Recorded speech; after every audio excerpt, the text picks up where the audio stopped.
ఒక్కసారి మీ మనసును గట్టిగా చేసుకోండి. ఇక్కడ అధిష్టానం తీసుకున్నప్పుడు మనసును గట్టి చేసుకున్నారు కదా!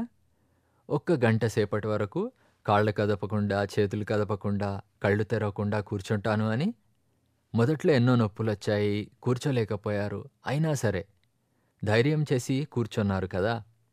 4, 5 రోజుల తర్వాత కదలకుండా కూర్చోవడం తేలికైపోయింది.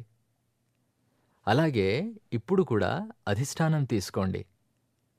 నాకెంత హాని కలిగినా, ఎంత నష్టమొచ్చినా సరే, ఉదయం, సాయంత్రం ఒక్కొక్క గంట తప్పక కూర్చుంటాను.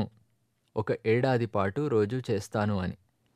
ఒక ఏడాది కోసం అధిష్టానం తీసుకోండి. సాధనను వదిలేసిన వాళ్ళందరూ దీనివల్ల ఎంతో లాభముందని బాగా అర్థమైనా కూడా వదిలేస్తారు. అలా వదిలేసిన వాళ్ళందరూ కూడా మొదటి సంవత్సరంలో వదిలేసిన వాళ్ళే.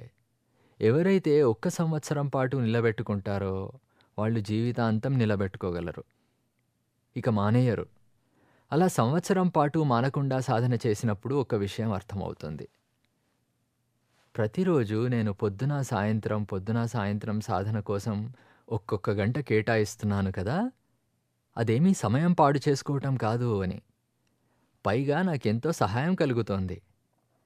నేను చేసే ఈ సాధన నాకున్న బాధ్యతల్లో, పనుల్లో, వ్యాపారాల్లో ఏ ఏ బాధ్యతలున్నాయో వాటన్నిటిలో ఉపయోగపడుతోంది అని.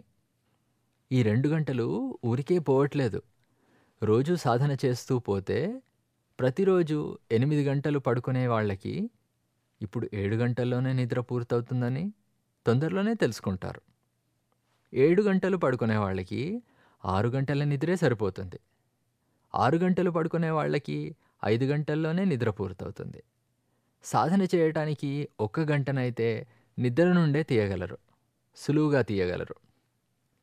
ఇక మేల్కున్న సమయంలోనైనా పూర్తి మెలకువతో ఉంటారా? సోమరిగా ఇక్కడ, అక్కడ పడి ఉంటారు. సోమరితనంతో ఎంత సమయాన్ని పాడు చేసుకుంటారు? విపశ్యనా సాధకుడైతే ఒక్కొక్క క్షణం ఎంతో విలువైనది అని తెలుసుకుంటాడు. సమయాన్ని ఊరికే పాడు చేసుకోడు. లేస్తూనే పనిలో పడిపోతాడు. తమ సమయాన్ని పాడు చేసుకోడు. అలా చాలా సమయం మిగులుతుంది. అంతేకాక పనిచేసే శక్తి కూడా చాలా పెరుగుతుంది. ఇదివరకు ఏ పనిని 8 గంటల్లో పూర్తి చేసి అలసి సొలిసి పడిపోయేవాడో ఇప్పుడు అంతే పనిని 7 గంటల్లోనే, 6 గంటల్లోనే అవగొడతాడు. తర్వాత కూడా చాలా హుషారుగా ఉన్నానని గమనిస్తాడు. ఎక్కడా అలసట కనిపించదు.